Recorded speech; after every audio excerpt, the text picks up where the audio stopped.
عامر صاحب سر یہ جو آپ نے اظہر صدیق صاحب کی گفتگو سنی ہوگی، احمد صاحب کی گفتگو سنی ہوگی، یہ نیت کا ہی فطور ہے جناب. یہ بار بار جو اختیارات ہیں نا اس میں ڈنٹ مارنے کی کوشش کی جاتی ہے. اور جس دن یہ کمیشن کا قیام ہوا تھا اسی دن یہ اعتزاز احسن صاحب نے کہا تھا کہ یہ نہیں ہو سکتا، ایسے اس طرح سے پاسبل ہی نہیں ہے. پھر اس کی سماعت بھی ہوئی.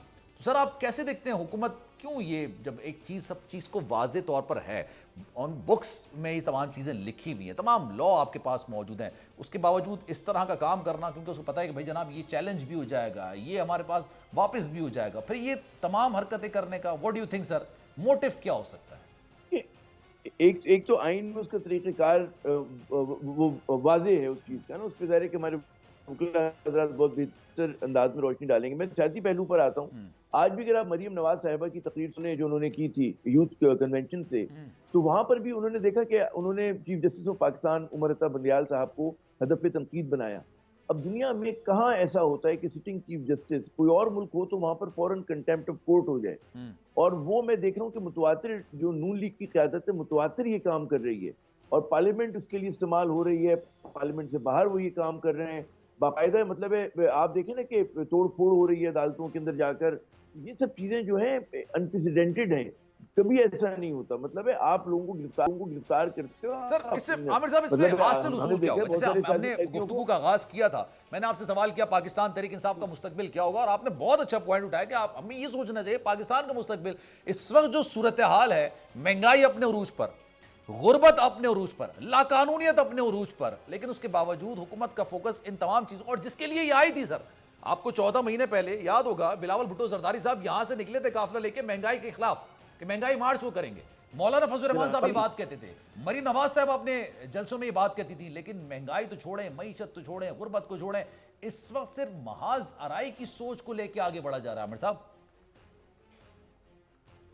دیکھیں، بدقسمتی یہ کہ اس ملک کا سب سے بڑا مسئلہ معیشت ہے، اور ہماری جو سیاست کو بھی اسٹرکچرل ریفارمز کی ضرورت ہے. کیونکہ لگ یہ رہا ہے کہ جو 73 کا آئین ہے وہ تو اب اٹھا کر رکھ دیا گیا ہے نا. 18ویں ترمیم کے بعد اس کا بڑا چہرہ مست کیا گیا، لیکن اب جیسا بھی ہمارا بچہ کچھ آئین تھا اس کے اوپر عمل نہیں ہو رہا ہے.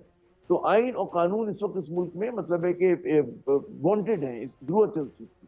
پھر ہمارا معاشی بحران ایسا ہے کہ لگتا ہے کہ حکومت کو پرواہ ہی نہیں ہے. آپ تصور کریں کہ ایم این ایس کو 20 ارب روپے دیے جا رہے ہیں اس لیے کہ وہ اپنی گلیاں، اپنی سڑکیں اور فلاں ترقیاتی کام کریں.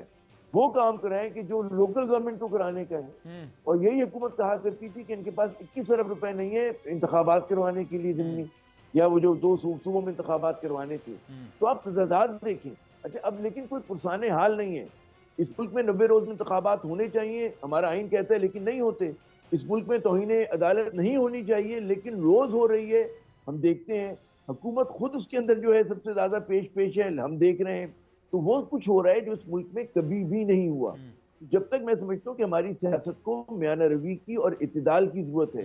جب تک ہم اعتدال پہ نہیں لے کر آئیں گے اپنے ملک کی سیاست کو. آپ دیکھیں ہم ایک ون وے، ایک ہم کہتے ہیں نا کہ انحطاط سے انحطاط کی طرف جا رہے ہیں، بد سے بدتر ہو رہے ہیں.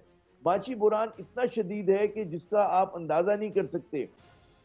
پہلے 9 ماہ میں اس فائنینشیل ایئر کے جو آپ لوگوں نے ٹوٹل ریونیو کلیکٹ کیا تھا اس کا 55.5% ڈیٹ سروسنگ میں چلا گیا. این ایف سی کے پیسے دینے کے بعد آپ مائنس میں ہیں.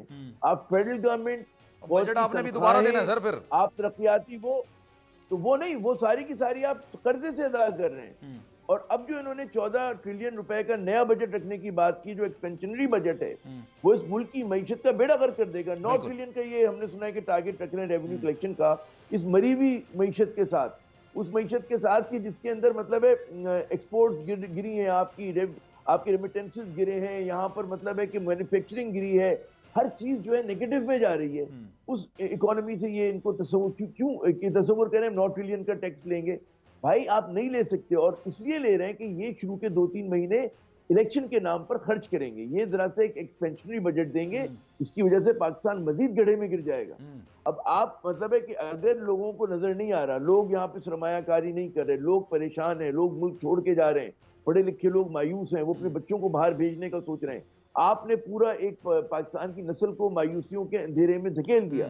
مسئلہ اس ملک میں عمران خان نہیں ہے، مسئلہ اس ملک میں پی ٹی آئی نہیں ہے، مسئلہ اس ملک میں کچھ اور ہے، اور اس مسئلے کے اوپر ہم بات نہیں کریں. آپ عمران خان کو چلیں، آپ پابندی لگا دیں، عمران خان کو ڈسکوالیفائی کر دیں.